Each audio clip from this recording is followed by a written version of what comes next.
आज के आपातकाल के काले दिवस के लिए मैं अपने समस्त लोकतंत्र सेनानियों को नमन कर रही हूँ, वंदन कर रही हूँ। अब जैसी कि चर्चा या आप पत्रकार बंधु हैं, अभी आप लोग पूछेंगे भी आपातकाल क्यों, आपातकाल की चर्चा क्यों, ऐसा प्रश्न आता है हम लोगों से भी, कई लोग बार बार पूछते रहते हैं। तो इसमें आपातकाल का ये 50वां वर्ष मनाया जा रहा है और आपातकाल को मैं इस दृष्टि से देखती हूँ या हमारी भारतीय जनता पार्टी इस दृष्टि से देखती है कि यह राष्ट्रीय चेतना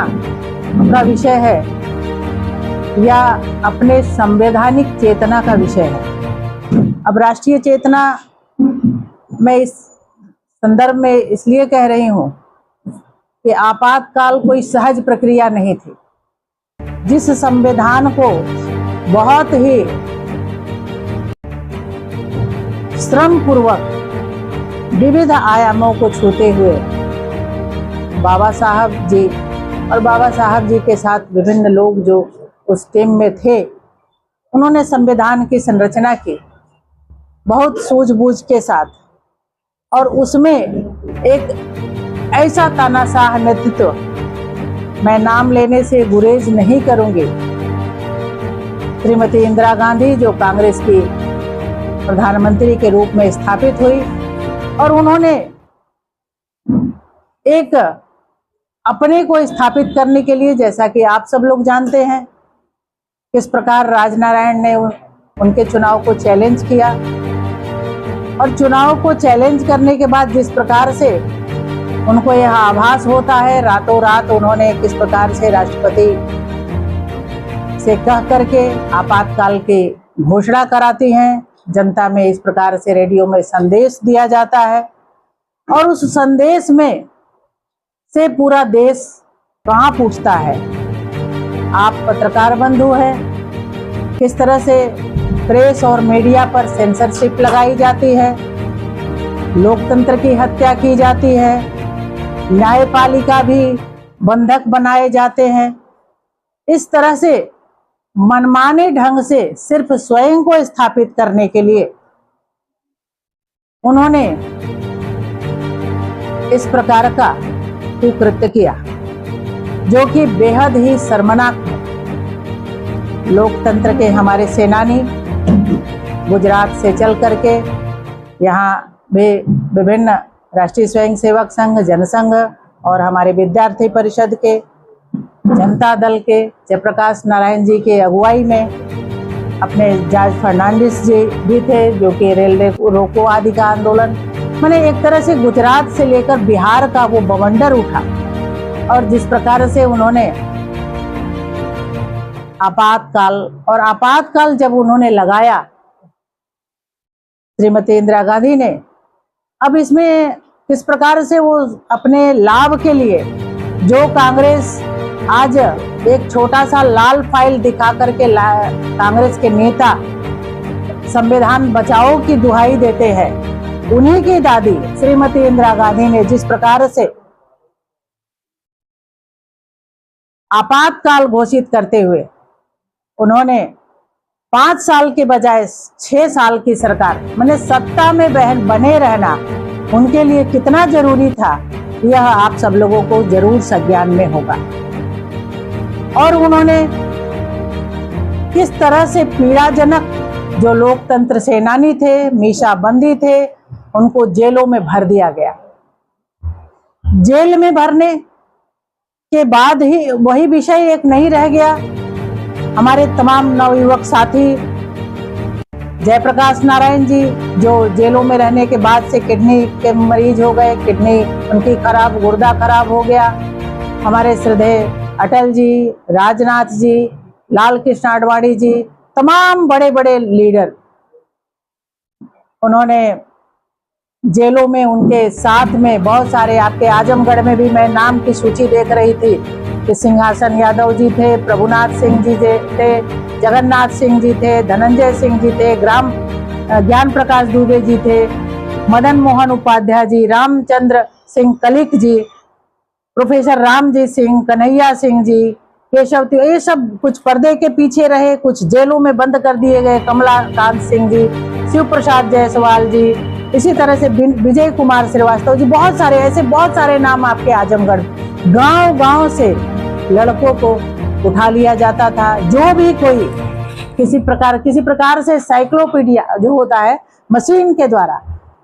उसको क्या बोलते हैं, लेथ मशीन क्या बोलते हैं, उस मशीन के द्वारा जो पत्रक छपवाए जाते हैं गांव-गांव, उस पत्रक से जो प्रचार करता हुआ भी युवा मिलता था, उसको भी पकड़ करके जेलों में बंद कर दिया जाता था। और यहाँ तक कि लाखों लोगों को नसबंदियां कराएंगे।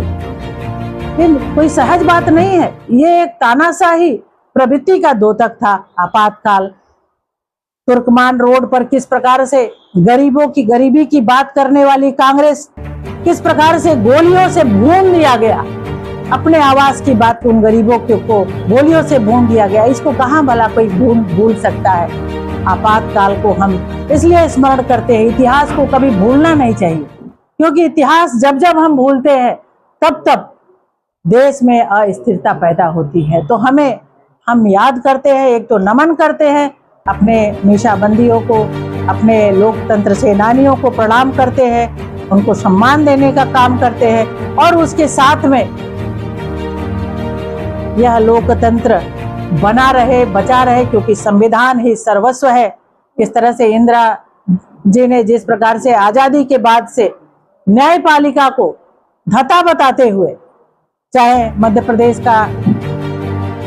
जबलपुर का मामला हो जो एडीएम के साथ और शिवानंद शुक्ला के साथ हुआ था, चाहे केशवानंद भारती का मामला आप ले लीजिए, किस प्रकार से न्यायपालिका को और विभिन्न जो जज रहे हैं, जिन्होंने निर्णय दिया, कुछ बोलने का साहस किया, चाहे खन्ना जी रहे हो, सभी को धता बताते हुए उन्होंने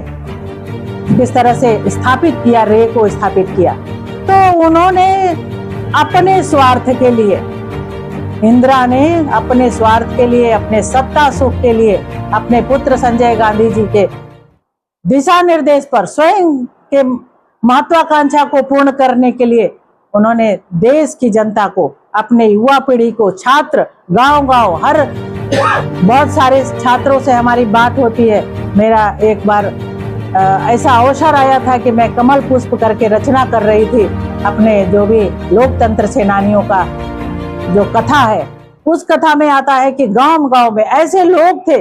जो जेलों में गए, उनके माता मर गई, उनके पिता मर गए, उनको आने तक को, देखने तक का, अंतिम दर्शन का मौका नहीं मिला, किसी का पुत्र मर गया, किसी का दामाद मर गया, उनके स्वयं के नाखून उखाड़ लिए गए, किस तरह से उनको मारा गया, पीटा गया, उनके आंखों में टर्च का लाइट जला करके उनको प्रताड़ित किया गया, महिलाओं के साथ भी दुर्व्यवहार किया गया, बहुत सारी महिलाएं हैं, उनके साथ भी जेलों में ठूस करके भर के उनके साथ भी जो पुलिसिया तांडव किया गया, कराया गया सरकार के द्वारा। यह निश्चित रूप से इंदिरा का तानाशाही रवैया और कांग्रेस का तानाशाही रवैया बताता है, और ये वही कांग्रेस है जो आज संविधान बचाओ की बात करती है। तो हम सब लोग आज यहाँ पर आए हैं और आपातकाल के विषय में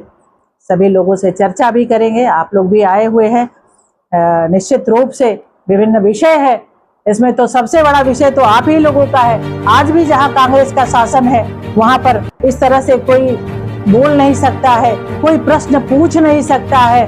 उन पर भी बहुत सारे प्रतिबंध लगाए जाते हैं। तो यह भी आप सब लोगों को संज्ञान में होगा। तो कांग्रेस जिस प्रकार से और आज विभिन्न मुद्दों से कुछ भी कहने के लिए, अभिव्यक्ति की आजादी का करके विभिन्न सोशल मीडिया प्लेटफार्मों के माध्यम से, समाचारों के माध्यम से वो कुछ भी कहने से गुरेज नहीं करती है, वो संविधान के खिलाफ भी बोलती है। संविधान के आज अगर हमारा नवयुवक या कोई भी जो है कुछ कहने का कोशिश करता है तो कांग्रेस शासित राज्यों में उठा लिया जाता है, उनको जेलों में भर दिया जाता है।